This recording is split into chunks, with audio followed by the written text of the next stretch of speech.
I have 2 words for you. New truck. I actually have more than 2 words about this 3rd generation Chevy Colorado, but it's cold outside, so I'll do it on voiceover. Now let's get cracking. The biggest thing to talk about, in my opinion, is what's under the hood, ladies and gentlemen, because there is no longer a V6 or Duramax diesel option.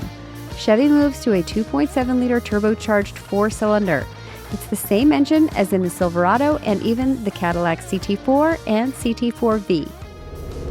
The bad news there for some is that there are no longer engine options, but it's not all terrible news because with that engine, there are actually 3 different power variants. The base model work truck and the next highest LT trim get an engine tuned to make 237 horsepower and 259 pound-feet of torque. If you opt for a higher trim level than that, you'll get the 2.7L Turbo Plus that gets 310 and 390 when it comes to those numbers respectively. That max horsepower number matches a class best from the Nissan Frontier. The 2.7-liter turbo high output makes 310 horsepower, but 430 pound-feet of torque. That is a big number. That's like close to diesel numbers.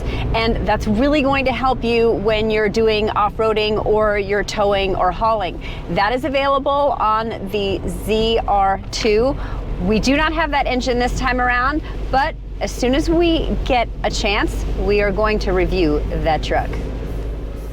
The base model engine pulls decently. You definitely feel a bit of lag off the line, but it does its work okay. 2 things about it that I'm not crazy about. The stop-start function is raucous, very disruptive, but thankfully you can shut it off. Secondly, it's a little loud inside the cabin. I would have liked a little bit more sound dampening, would have been terrific. I do appreciate that Chevy tried to make this sound kind of trucky, but the reality is a 4-banger is a 4-banger, and you're never gonna make it sound like a V8. When it comes to power, you know, I kind of wish that Chevy had just offered the 310 horsepower variant. That's what Nissan's baseline is in their V6. It's not that the base model is underpowered, but when you're going up a hill, you really kind of need to put your foot in it. And if you want to get the 310 horsepower engine, it's an upcharge of about $1,200. I really wish that Chevy had just kind of split the difference and given people that 310 horsepower as a base model. When it comes to power in the Turbo Plus, it's much better. Acceleration happens quickly and bursts of speed are more readily at your disposal. Though I will say throttle response is not silky smooth. I am keen to see how it matches with the 430 torque number on the ZR2, especially on that Desert Boss. But this is a proven and very durable engine given its performance in the Silverado, and that is some great peace of mind when it comes to driving a truck hard. If your current truck isn't quite so robust and you're not ready to pull the trigger yet on something new, then KBB can help you figure out what you should be paying for repairs. Click on the link for more information. As for towing capacities, that base engine doesn't have a mind-blowing max capacity at 3,500 pounds, but the higher powered variants both max out at 7,700 pounds. So will it be enough for those old school truck purists over a V6? Gosh, I don't know, I can't answer that. But why don't you tell me what you think in the comments? I'd love to hear. Whatever engine you decide on, it will be mated to an 8-speed automatic transmission. It's been refined from the previous version of it, and as for its shifting duties, I think it handles things okay. Occasionally, it hunts for gears. The option of a short cab and long bed is also a thing of history. This truck only comes as a crew cab with a short bed, but there are different chassis setups depending on which truck you buy.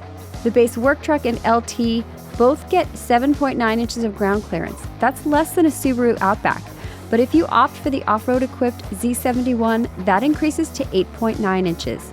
The new Trail Boss trim gets 9.5 inches, and the ZR2 off-road Juggernaut gets 10.7 inches of airspace beneath it.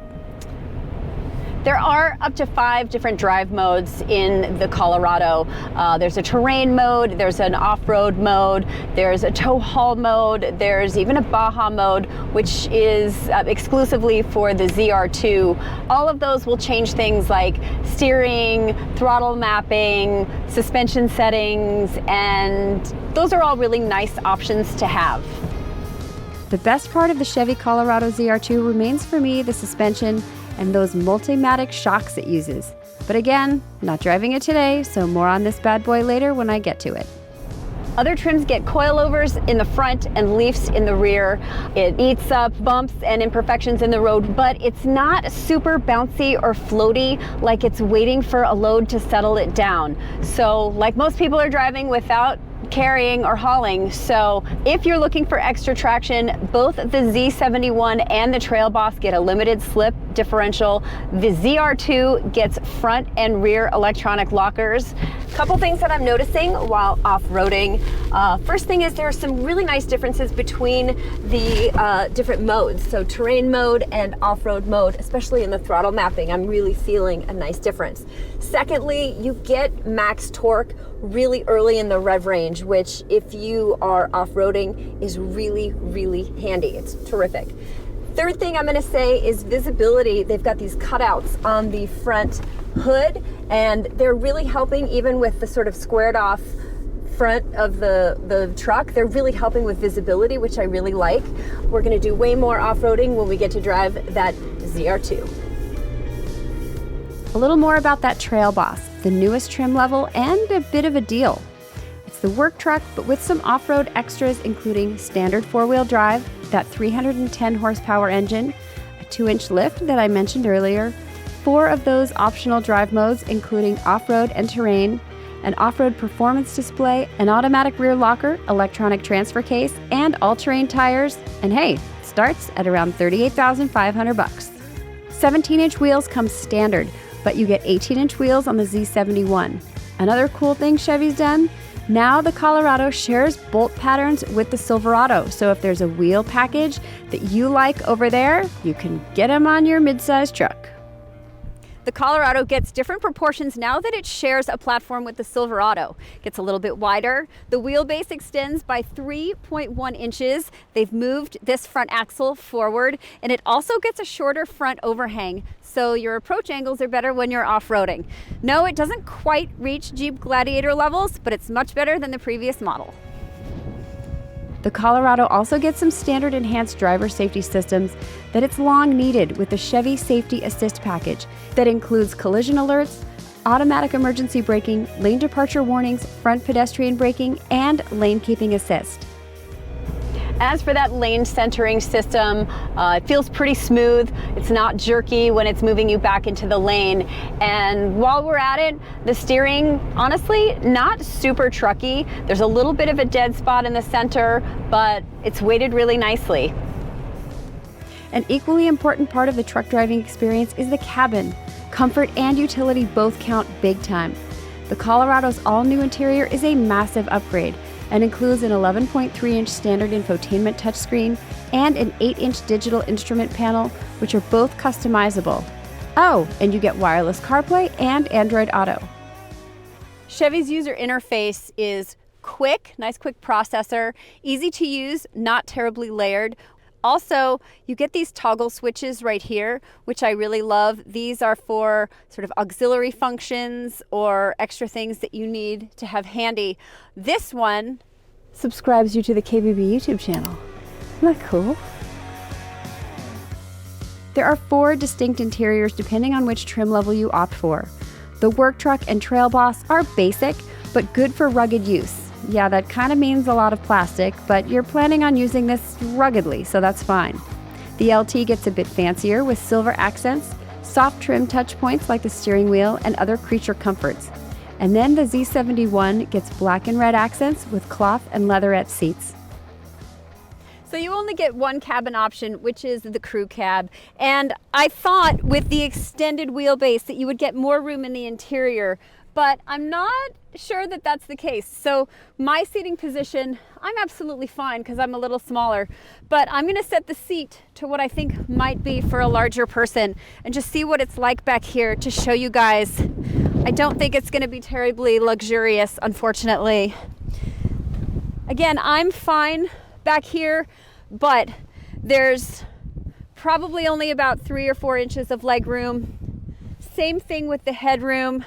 And I'm a fairly diminutive person at 5'4". So you get a Mike Danger back here, I don't think he's gonna be a super happy camper.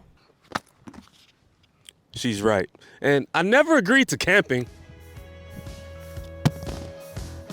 It's also the first time a Colorado gets an optional sunroof. And if you get wireless charging, the pad is a really good size. Gonna get a timer to see how fast I can do all of the stuff that's in the truck bed. Go. So fully damped tailgate, super cool. It also has this that'll show you. You can set it to a mid position just in case you have long stuff that you're hauling. It has an in tailgate storage area here with a drain here, so if you want to put drinks in here, that's great. You have 8 tie downs here and here and here. You get grooves that are cut out here, so if you want to build your own levels, customize, that's super great. Also here and here, there's indentations for 2 motorcycles, and it gets a step. That's a lot. Options are everything when it comes to trucks, and you have those galore when it comes to the kind of truck you buy. From the Jeep Gladiator to the Nissan Frontier, Toyota Tacoma, which is coming with something all new for 2024, and the Ford Ranger. Pricing on the 2-wheel drive work truck starts around $30,700. For the LT, you're going to pay $33,100. It's not until you get into the Z71 and the ZR2 where those numbers go up by quite a bit. Yes, you do lose a couple of things, but you're gaining a lot. You get a great new interior with some terrific tech, a new exterior design, and an engine that's really fantastic, especially if you upgrade to the 310 horsepower variant. You know what? The Chevy Colorado is still a mid-sized truck that deserves way more than a second look.